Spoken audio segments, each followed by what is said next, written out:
Alors on l'a rappelé il y a un instant, nous sommes le 20 mars aujourd'hui et figurez-vous que c'est la journée mondiale de la santé bucco-dentaire.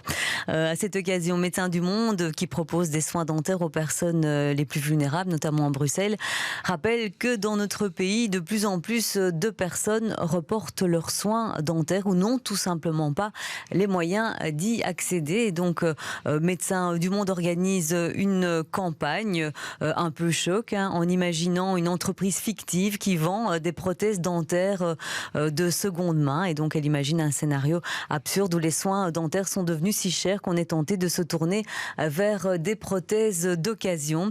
Et donc, dans le cadre de cette campagne, Médecins du Monde lance aussi une pétition pour des soins dentaires plus abordables. Vous allez entendre Alexandre Sauron, directeur communication de Médecins du Monde.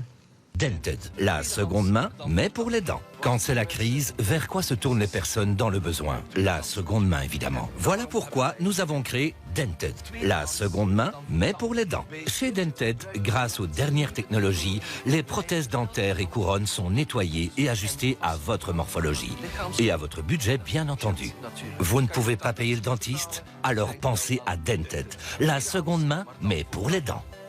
En Belgique, on est dans une réalité un peu compliquée. On sait qu'un Belge sur deux, principalement pour des raisons financières, reporte sa visite chez le dentiste. Il est quand même attendu que chaque personne aille voir régulièrement un dentiste, ça veut dire une fois par an. Il y a des différences régionales.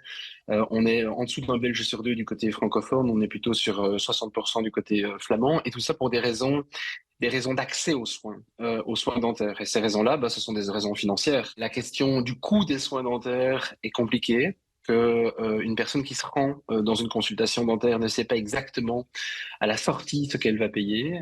C'est lié à beaucoup d'éléments. D'abord à une pénurie des dentistes conventionnés. Un dentiste conventionné offre des prix qui sont encadrés par une convention et fait en sorte que ces prix sont connus. À l'inverse, des dentistes qui ne sont pas conventionnés offrent des prix qui sont variables, souvent avec des suppléments, et parfois des suppléments qui sont évidemment très élevés et qui sont à la charge du patient, qui ne sont pas pris en charge par l'assurance maladie ou par la mutuelle. Il y a toute une série de frais dentaires qui bénéficient d'un certain niveau de remboursement.